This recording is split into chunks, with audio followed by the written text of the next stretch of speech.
November the 11th, 1918. After over 4 years of relentless warfare, the guns of the First World War finally ceased their roar.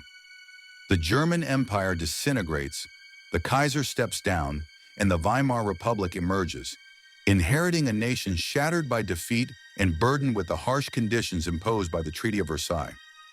Throughout Germany, political instability, economic struggle, and social upheaval create an environment ripe for violent crime and extremist movements. Cities such as Düsseldorf face growing unemployment, housing crises, and insufficient police resources, causing public safety to decline sharply. While Germany endeavors to rise from the devastation of war, a dangerous predator and sexual offender begins to prey on unsuspecting victims in the darkness. His brutal attacks horrify the city and earn him one of the most notorious labels in German criminal folklore, the Vampire of Düsseldorf. His true identity is Peter Kürten. Peter Kürten entered the world on the 26th of May, 1883, in the town of Mülheim am Rhein, which was then a part of the German Empire. He was the oldest among 13 siblings raised in a household marked by extreme poverty and abuse. His father, a heavy drinker, subjected his wife and children to frequent violence. Growing up amidst constant terror, humiliation, and cruelty inflicted deep psychological wounds on the young boy. From a very early age, Kürten's behavior was troubling. By his teenage years, he had turned to petty theft, associating with older boys who taught him the arts of burglary and survival on the streets. At the age of 14, Peter Kürten fled his home and moved to the city of Koblenz. There he began a short relationship with a prostitute who was 2 years older than him. In 1904, Peter Kürten was drafted into the Imperial German Army. Nevertheless, he soon deserted because the discipline and structure of military life conflicted with his rebellious and unruly nature. Consequently, Peter Kürten faced trial by a military court, where he was found guilty of desertion, along with several charges, including arson, robbery, and attempted robbery. He was then imprisoned from 1905 until 1913. After his release, Peter Kürten's offenses escalated from mere theft to acts of physical violence. In May of 1913, he committed his first confirmed murder by killing Christine Small. He broke into the Small family's residence in Cologne with the intention to steal, but instead surprised 9-year-old Christine asleep in her bed and strangled her. That very year, Peter also tried to strangle a 17-year-old girl named Gertrude Franklin from Düsseldorf. Although she survived the attack, the trauma left a lasting effect on her. The First World War began on the 28th of July, 1914, pulling the major European powers into a brutal conflict lasting 4 years. At the outbreak of this war, Peter Kürten was incarcerated, serving time for a string of arson incidents and burglaries. He spent most of the war in prison, thereby avoiding military service entirely. This period behind bars only strengthened his hardened character. When he was finally released in 1921, Germany had changed drastically. The war had ended in a devastating defeat for the nation. The monarchy had disappeared, and the Weimar Republic was fighting to maintain order. Inflation, hardship, and political turmoil generated an environment filled with unpredictability, where law enforcement found it difficult to uphold control. In the year 1923, Peter Kürten married Augusta Sharp, a former prostitute who had previously served time for shooting and killing her fiancé. This marriage gave Kürten a facade of respectability, which he exploited to hide his continuous criminal behavior. For the first time in his life, Kürten gained steady employment, also becoming an active member of a trade union. Yet, except for his wife, he did not form any close personal connections. By 1925, he returned with Augusta to Düsseldorf, where he soon embarked on affairs with a servant girl named Tina and a maid called Megan. By 1929, Kürten's urges had intensified to a critical level. This year marked the start of a prolonged series of assaults and killings in Düsseldorf, followed by more attacks in the early months of 1930 that kept the city deeply unsettled. Kürten's first confirmed murder during this period happened on the 8th of February 1929.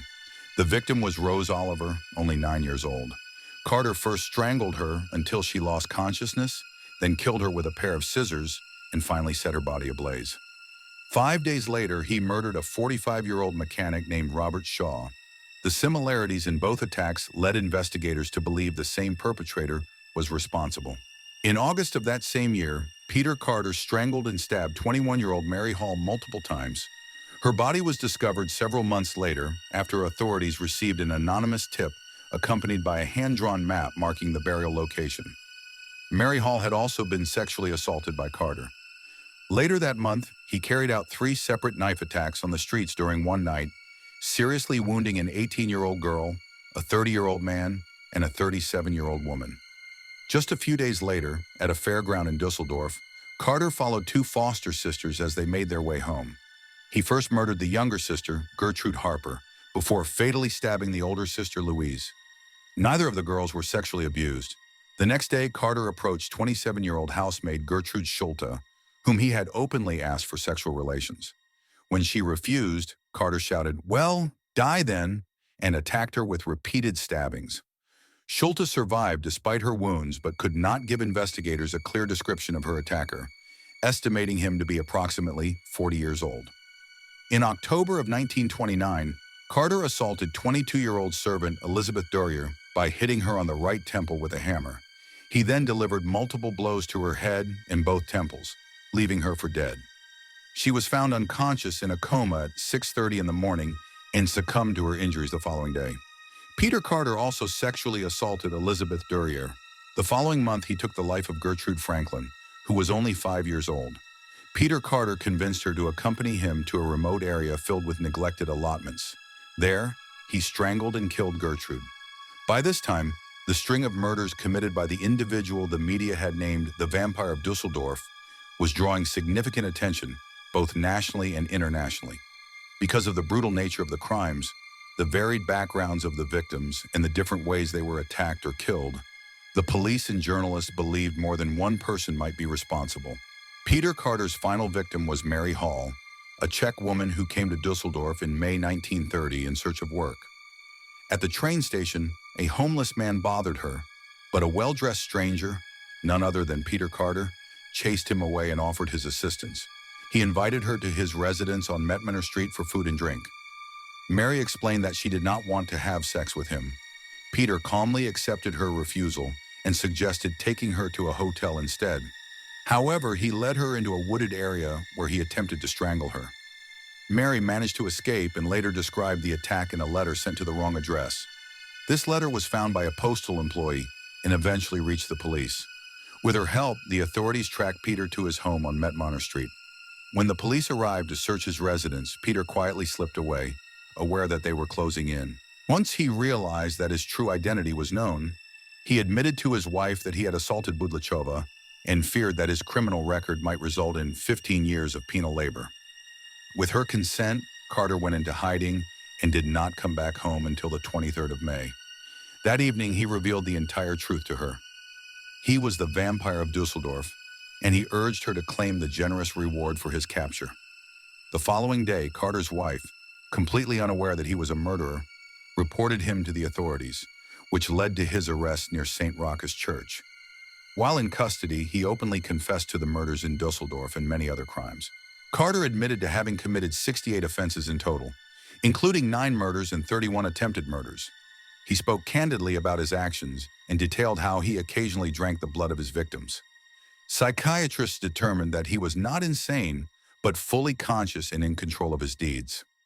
His trial started on the 13th of April, 1931, where he faced charges of 9 murders and 7 attempted murders. Initially, he pleaded not guilty by reason of insanity, and he sat inside a specially made iron cage to shield him from the angry families of the victims. Several days into the trial, Kürten changed his plea to guilty and showed no regret. He stated that his main concern was obtaining the reward money for his wife. Expert witnesses thoroughly disproved his insanity claim, testifying that his crimes were motivated by sadistic enjoyment and deliberate cruelty. After only 2 hours of discussion, the jury declared him guilty on every charge. On the 22nd of April, Peter Kürten received the death sentence. He chose not to appeal but asked for permission to write farewell letters to his wife and the families of his victims, which was allowed. On the evening of the 1st of July, 1931, Kürten was served his final meal. He requested Wiener Schnitzel, a bottle of white wine, and fried potatoes. He consumed the entire dish and then asked for a second portion. The prison staff agreed to fulfill his request. At dawn on the 2nd of July, 1931, the 48-year-old Peter Kürten walked toward the guillotine inside Cologne's Klingelputz prison. Just moments before his execution, he turned to the prison psychiatrist and inquired, "Tell me, after my head is cut off, will I still hear even briefly the noise of my own blood flowing from the stump of my neck?" When offered the chance to speak his final words, Kürten smiled faintly and simply said, "No." After his death, his head was split and preserved through mummification, while his brain was removed for forensic examination, aiming to understand his personality and actions. The analysis of Kürten's brain and body showed no physical abnormalities besides an enlarged thymus gland. Thank you for watching the World History Channel. Please like, subscribe, and click the bell icon so you never miss our future episodes. We appreciate your support, and we'll see you next time on the channel.